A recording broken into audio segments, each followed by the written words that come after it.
Good morning. હવે બચ્ચાઓ આપણે 9th સ્ટાન્ડર્ડમાં 13મું chapter જોઈએ છીએ, ભારત સ્થાન, ભૂસ્તરીય રચના અને ભૂપૃષ્ઠ વન. બરાબર ને? એમાં આપણે આગળ ઘણું બધું જોયું, શીખવું. હવે તમને મેં કંઈક વર્કે આપ્યું હતું, આઈ થિંક એ કદાચ તમે વર્ક કર્યું હશે.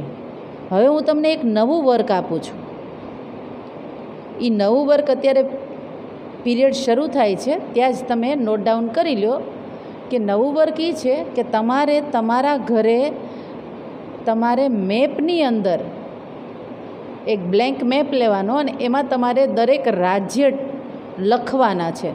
જે એરિયામાં જે રાજ્ય આવતું હોય એ તમારે લખવાના છે. બરાબર? એટલે કે તમને ખાલી રાજ્યની ખબર પડે કે કયા એરિયામાં કયું રાજ્ય આવ્યું છે. એટલી તો કોમન સેન્સ હોય, મીન્સ તમને કદાચ દેખાડ્યું હોય કે ન દેખાડ્યું હોય, પણ તમને એટલીસ્ટ એટલી તો ખબર જ હોય કે કયા એરિયામાં કયું રાજ્ય છે. બરાબર? એના માટે મારે તમને કંઈ તમારે મેપ કરાવો ને એવું જરૂરી નથી.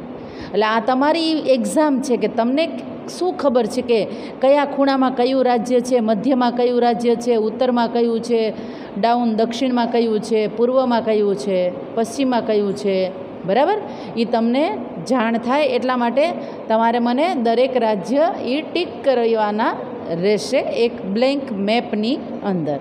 હવે આ થઈ ગયું આપણું હોમવર્ક. બરાબર? હવે આપણે જોઈએ છીએ ભારત સ્થાન, કદ, વિસ્તાર. એમાં આગળ એક ફકરો આપણે જોયો કે અક્ષાંશ, કયા અક્ષાંશ વૃત્તથી કયા અક્ષાંશ વૃત્તની વચ્ચે ભારત આવેલું છે, કયા પૂર્વ રેખાંશ વૃત્તથી કયા પૂર્વ રેખાંશ વૃત્તની વચ્ચે ભારત આવેલું છે. ભારત છે એ પૃથ્વીના ગોળાની અંદર પૂર્વ ગોળાર્ધની અંદર આવેલો છે ને? પૂર્વ સાઈડના ગોળાર્ધમાં દક્ષિણતમ છેડો ભારતનો એશિયા ખંડનો કહી શકાય આપણે. મેં તમને વિસ્તારથી કીધું. હવે તમે આગળ જોઈએ. ભારત દેશના અક્ષાંશીય અને રેખાંશીય વ્યાપ બંને લગભગ સરખા જોઈ શકાય છે. અક્ષાંશ એટલે કે પૃથ્વીના ગોળાની અંદર આવેલી સ્લીપિંગ લાઇન એટલે કે આડી લાઇન, અને રેખાંશીય એટલે કે પૃથ્વીના ગોળાની અંદર આવેલી સ્ટેન્ડિંગ લાઇન એટલે કે ઊભી લાઇન, એને આપણે રેખાંશ કહીએ છીએ. બરાબર?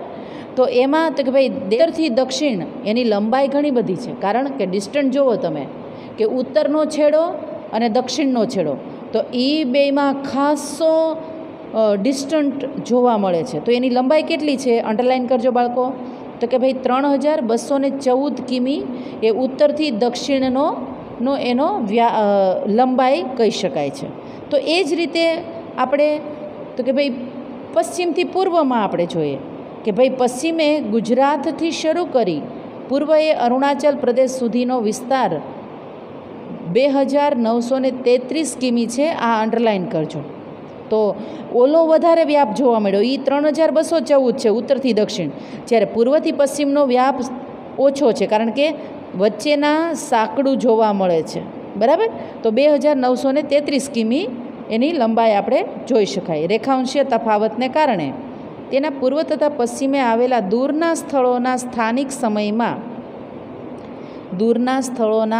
સ્થાનિક સમયમાં આશરે 2 કલાકનો તફાવત જોઈ શકાય છે. અને એ તો સ્વાભાવિક છે કે સૌ પ્રથમ તમે જુઓ તો તમને બધાને ખબર છે કે પૃથ્વી ગોળ છે, અને પૃથ્વી ગોળ છે એ પોતાના ધરી ઉપર 24 કલાકે એક રાઉન્ડ પોતે ફરે છે.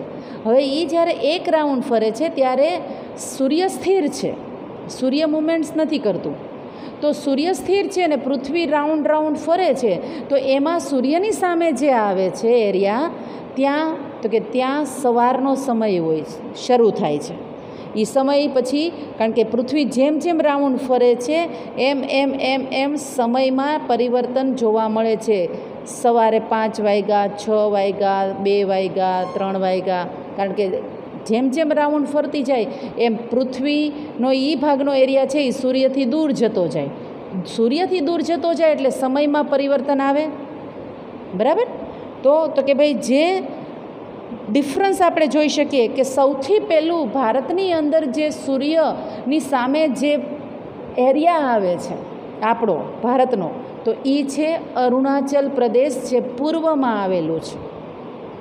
પૂર્વમાં અરુણાચલ પ્રદેશ આવેલું છે.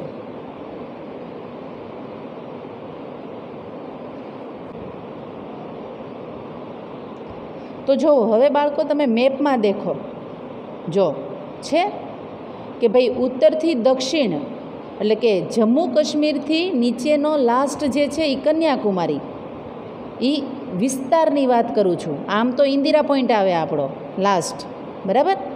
વિસ્તારની દ્રષ્ટિએ આપણે જોઈએ તો એ કેટલા છે, તો કે ભાઈ 3214 એની લંબાઈ છે. પછી તો કે ભાઈ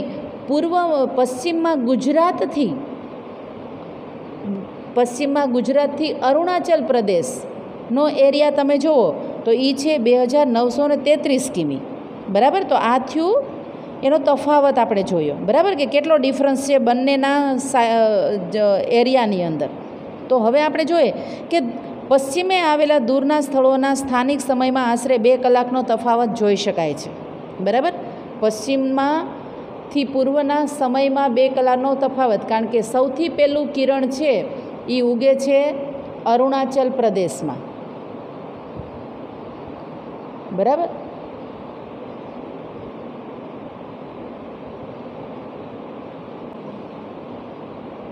બરાબર. તો કે ભાઈ એ અરુણાચલ પ્રદેશની અંદર સૌ પ્રથમ સૂર્યનું કિરણ છે એ પડે છે. તો ત્યાં જ્યારે સૂર્યનું કિરણ પડે છે તો એ એરિયાની અંદર એટલે કે પૂર્વના એરિયામાં સવારે 4, 3:30, 4ની વચ્ચેનો સમયમાં ત્યાં સૂર્ય ઉગે છે. તો એટ ધ સમયે તમે જેમ જેમ આગળ આવતા જાઓ, બરાબર, તો ત્યાં રાત હોય છે. અને એમાંય તે આપણે પશ્ચિમનું આપણું ગુજરાતનું જો જોઈએ તો ત્યાં રાત એટલે કે અંધારું હોય છે, જ્યારે પૂર્વના છેડાની અંદર અંજવાળું થઈ ગયું હોય છે. એટલે બંનેના છેડાની અંદર 2 કલાકનો ડિફરન્સ આપણે જોઈ શકીએ છીએ સૂર્યને નીકળતા. અહીંયા સુધી સૂર્યને પહોંચતા 2 કલાક થાય છે. ક્યાં સુધી? તો કે આપણા ગુજરાત સુધી આવતા 2 કલાક થાય છે. તો હવે આપણે કયો સમયને માન્ય રાખવો? અહીંયા સૂર્યનું કિરણ ઉગ્યું એટલે સવાર થઈ ગયું, બરાબર. તો એક સરખું નથી. અને એના માટે જોઈએ આગળ તો કે ભાઈ પશ્ચિમ ગુજરાતમાં જ્યારે પૂર્વ ભાગમાં સૂર્યોદય થાય છે એ જ સમયે પશ્ચિમ ગુજરાતમાં રાત હજુ બાકી હોય છે. ને એ રાત કેવી હોય છે કે સવારે ઉઠવાનો સમય હોય, અને એ જે ઉઠવાના સમય પહેલાંની 1.5-2 કલાક છે એ મીઠી નીંદર કહેવાય. જે સૂર્યવંશીઓ છે એને સૌથી વધારે એ નીંદર બહુ મહત્વતા દેખાડે છે, બરાબર. કારણ કે ત્યારે એવી નીંદર આવતી હોય, ઉઠવાનો સમય થાય ને એટલે. તો એ હજુ ત્યાં પશ્ચિમ ગુજરાતમાં રાત બાકી હોય છે. આમ ભારતના પ્રમાણ સમયની રેખા તો કે ભાઈ 82°C 30° પૂર્વ રેખાંશ વૃત્ત છે, જે 5 રાજ્યોમાંથી પસાર થાય છે, બરાબર. અંડરલાઈન કરજો આ 82 વાળી. 5 રાજ્યમાંથી પ્રમાણ સમય રેખા પસાર થાય છે, યાદ રાખજો. પ્રમાણ સમય રેખા 5 રાજ્યમાંથી પસાર થાય છે, અંડરલાઈન કરજો. ભારતના ખાલી જગ્યા રાજ્યમાંથી પ્રમાણ સમય રેખા પસાર થાય છે 5 રાજ્ય, બરાબર. તો એમાં તમે જુઓ તેનો સ્થાનિક સમય જ સમગ્ર ભારતનો પ્રમાણ સમય માનવામાં આવે છે. એટલે ટૂંકમાં એમ કહી શકાય કે મિડમાં એટલે કે મધ્યમાં જ્યારે પહોંચે છે સૂર્યના કિરણો,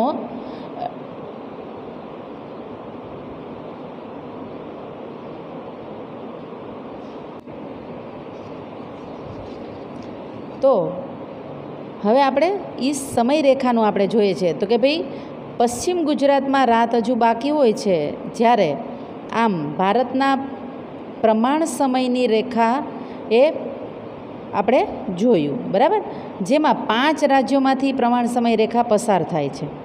તેનો સ્થાનિક સમય જ સમગ્ર ભારતનો પ્રમાણ સમય માનવામાં આવે છે. હવે તો કે જો છે 5 કયા રાજ્યમાંથી પસાર થાય છે? પછી તો કે ભાઈ મધ્યપ્રદેશ, પછી તો કે છત્તીસગઢ, બરાબર, છત્તીસગઢ, અને પછી તેલંગાણા અને આંધ્રપ્રદેશ, બરાબર.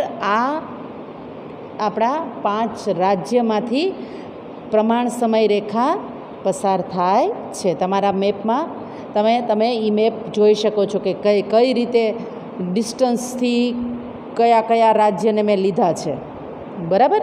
તો આ આપણી પ્રમાણ સમય રેખા થઈ. બ્લેન્ક સાઈ બની શકે, MCQ બની શકે, અને મેપ તો ઓલરેડી છે જ. પૂછ્યું હોય કે ભાઈ ભારતની પ્રમાણ સમય રેખા દર્શાવો, તો તમારે આ રીતે લેવી પડે, બરાબર. હવે તમને સમજાઈ ગયું હશે.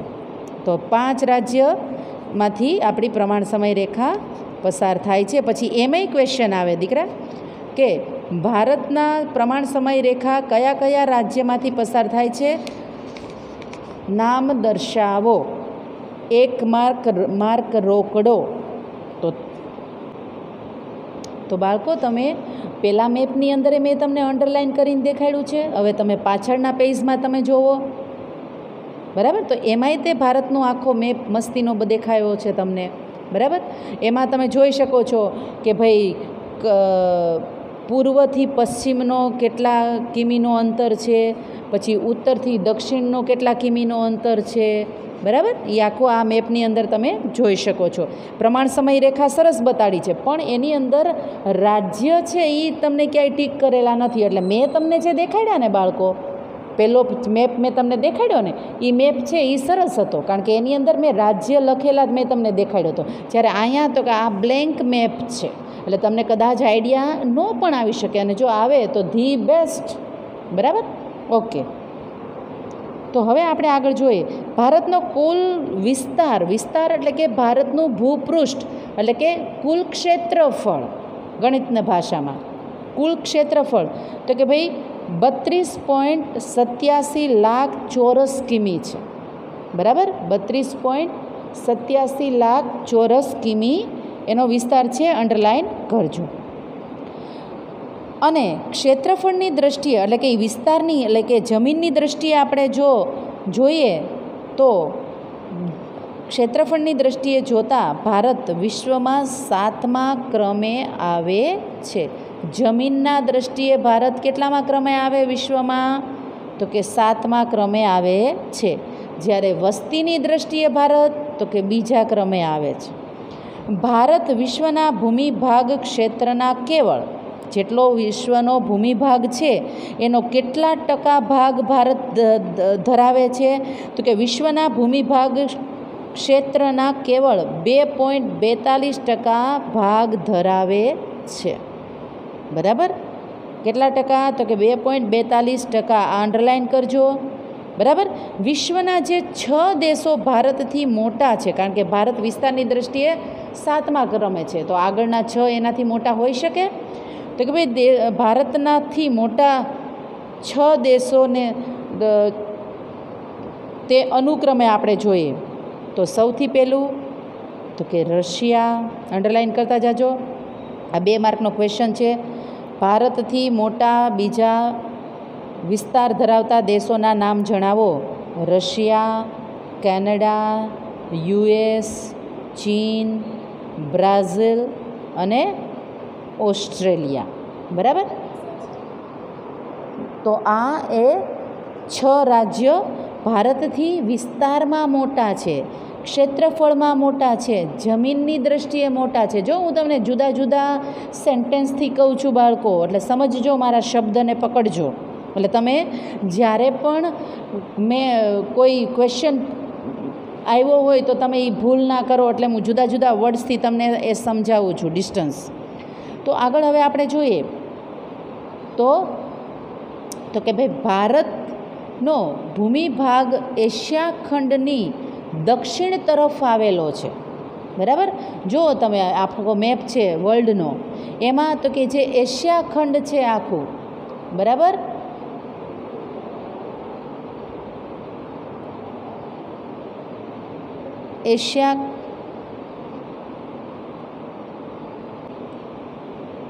તો જુઓ વર્લ્ડનો જે મેપ છે ને એમાં તમે જુઓ તો ભારત છે એ એશિયા ખંડના દક્ષિણે આવેલું છે. તો એશિયા ખંડ એટલે તમે બધા 7th કે 8th સ્ટાન્ડર્ડની અંદર એશિયા ખંડ વિશે તમને પૂરી માહિતી પ્રાપ્ત કરેલી બધાએ છે, બરાબર. તો એશિયા ખંડમાં ભારત એ દક્ષિણતમ તરફ આવેલો છે, નીચે છે. જોયું તમે, આ નીચેનો એરિયા છે. આ આપણો ભારત એ નીચેની તરફ છે એશિયાની અંદર, બરાબર. દક્ષિણ તરફ આવેલો છે. તેની ઉત્તરમાં, હવે તેની ઉત્તરે જુઓ તો તેની ઉત્તરમાં ઊંચી પર્વત શ્રેણીઓ, તો કે ભાઈ ભારતના ઉત્તરે ઊંચી પર્વત શ્રેણીઓ આપણે જોઈ શકીએ છીએ, બરાબર.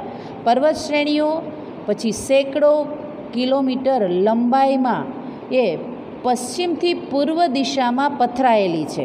એટલે કે જે આપણું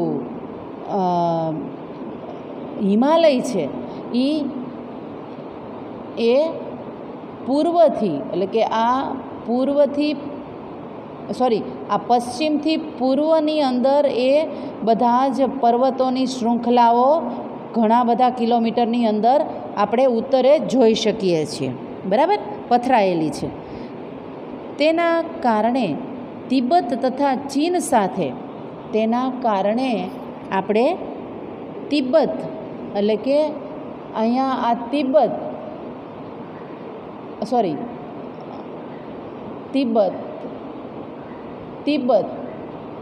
અને ચીન સાથે, બરાબર, તિબેટ તથા ચીન સાથે આવન જાવન કેવળ ઊંચાઈએ આવેલા પર્વતીય ઘાટ મારફતે જ શક્ય છે, બરાબર. આપણે તિબેટમાં જવું હોય, ભારતમાંથી આપણે તિબેટમાં જવું હોય કે ચીનમાં જવું હોય તો એ ઊંચાઈવાળા વિસ્તારમાંથી જ આપણે, એટલે કે પર્વતીય ક્ષેત્રમાંથી જ આપણે ત્યાં પહોંચી શકીએ છીએ. વિસ્તાર આપ્યો છે ચાલવા માટેનો, જમીન માર્ગ આપેલો છે, પણ પર્વતીય ક્ષેત્રવાળો જમીન માર્ગ છે ભારતને.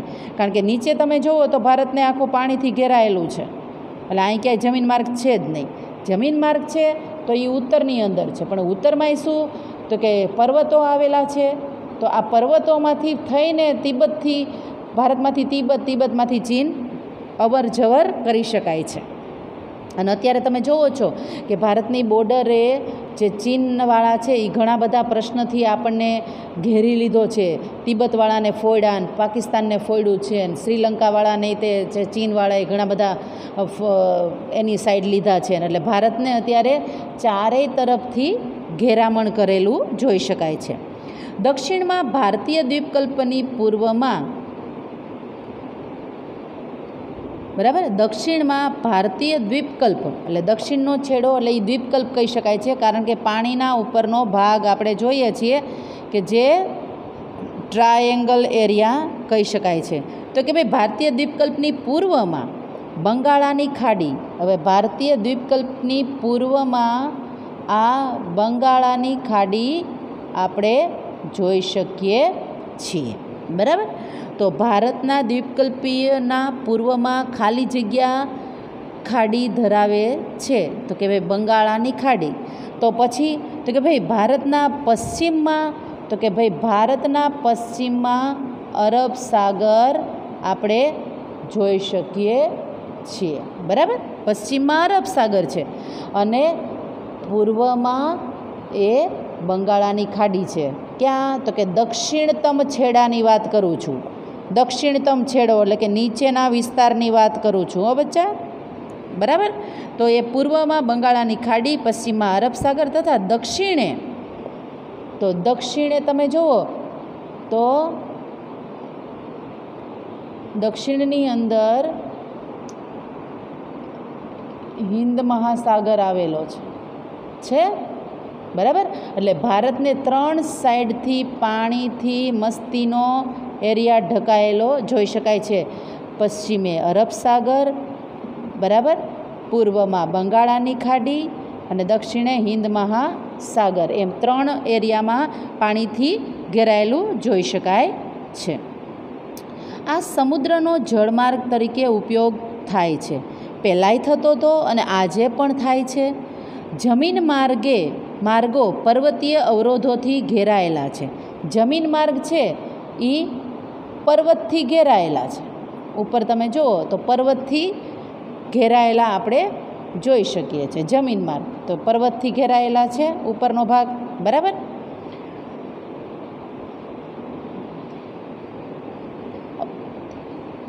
છતાં પણ ભારતે બહારથી આગમન થયેલા સાંસ્કૃતિક તત્વોને સ્વીકાર્યા છે અને તેઓ ભારતીય સમાજમાં ભળી ગયા છે. સાંસ્કૃતિક તત્વો એટલે કે પહેલાંના સમયની અંદર ઘણા બધા લોકો ભારતમાં ચાલીને ભારતની અંદર આવેલા છે. એ તમે 10th સ્ટાન્ડર્ડની અંદર આવશો ને ત્યારે વિવિધ પ્રજાઓ ભારતની અંદર આગમન કઈ કઈ પ્રજાએ કર્યું એ તમારે ભણવાનું આવશે. એ હું તમને ત્યારે વિસ્તારથી કહીશ. એટલે બહારના સંસ્કૃતિના તત્વો ઘણા બધા લોકો ભારતના મહાનાદમાં આવ્યા અને એ મહાનાદમાં એ સાકરની જેમ ભળી ગયા અને એણે આપણને ઘણું બધું આપેલું છે, સ્વીકાર્યા છે અને તેઓ ભારતીય સમાજમાં ભળી ગયા છે.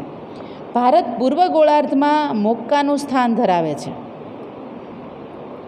ભારત એ વર્લ્ડનો મેપ તમે જુઓ તો જો ભારત તમે વર્લ્ડ મેપ જુઓ તો એ ભારતનો આખા વર્લ્ડ મેપની અંદર પૂર્વના એરિયાની અંદર ભારત આખું જોઈ શકાય છે. એટલે ભારત એ ક્યાં આવેલું છે તો કે ભારત એ પૂર્વ ગોળાર્ધમાં આવેલું છે, બરાબર. અને એ પાછું મોક્કાનું સ્થાન ધરાવે છે કે સરસ મજાના 3 સાઈડ પાણી, ઉપરની તરફ સરસ મજાનો આપણો હિમાલય પર્વત, બરાબર. અને સાથે સાથે ઋતુઓ પ્રાપ્ત થયેલી છે એટલે મોક્કાનું છે અને તેનું વ્યૂહાત્મક મહત્ત્વ પણ વિશેષ છે. એનું આખું ચારે સાઈડનું મહત્ત્વ વિશેષ છે, જેમાં પ્રાચીન કાળમાં પરસ્પર સંબંધોને વિકસાવવામાં સમુદ્રનું મહત્ત્વપૂર્ણ યોગદાન રહ્યું છે. પહેલાંના સમયની અંદર વિજ્ઞાન અને ટેકનોલોજી નહોતા એટલે લોકો જે અવર જવર કરતા હતા એ સમુદ્ર માર્ગે કરતા હતા. એટલે ભારતને તો કેટલો બધો સમુદ્રનો એરિયા મળ્યો છે. 7500 કિલોમીટરનો એરિયા એ ભારત એકલું ધરાવે છે અને એમાંય તે ગુજરાતને 1600 કિમીનો એરિયા, કિલોમીટરનો એરિયા છે એ દરિયાઈ માર્ગ મળેલો છે. આખા ભારતને 75, બરાબર. તો એ મહત્ત્વપૂર્ણ યોગદાન રહ્યું છે સમુદ્રનું, કારણ કે પહેલાંના સમયની અંદર તે આપણે વેપાર વાણિજ્ય સમુદ્ર માર્ગે જ કરતા હતા. હિન્દ મહાસાગરના શીર્ષસ્થ સ્થાને ભારત આવેલો છે, બરાબર. તો હિન્દ મહાસાગરના શીર્ષ સ્થાન એટલે આના ઉપરનો ભાગ કયો કહેવાય? શીર્ષ એટલે ઉપર, આપણું માથું શીર્ષ કહીએ ને આપણે, એ ઉપરના ભાગમાં તો કે ભાઈ આ ભારત આવેલો જોઈ શકાય છે. તો કે ભાઈ હિન્દ મહાસાગરના શીર્ષ સ્થાને તો કે ભાઈ એ ભારત આવેલો છે. પૂર્વ આફ્રિકા, પશ્ચિમ એશિયા, દક્ષિણ એશિયા તથા દક્ષિણ પૂર્વ એશિયાના દેશોની સાથે સમુદ્ર માર્ગો દ્વારા ભારતનો સંબંધ પ્રાચીન કાળથી રહ્યો છે. હવે તમે જુઓ કે શું છે કે ભાઈ આફ્રિકા, હવે આફ્રિકા એટલે આપણે જોઈએ તો આ જે સમુદ્ર માર્ગ આપણે જોઈએ તો આપણો આ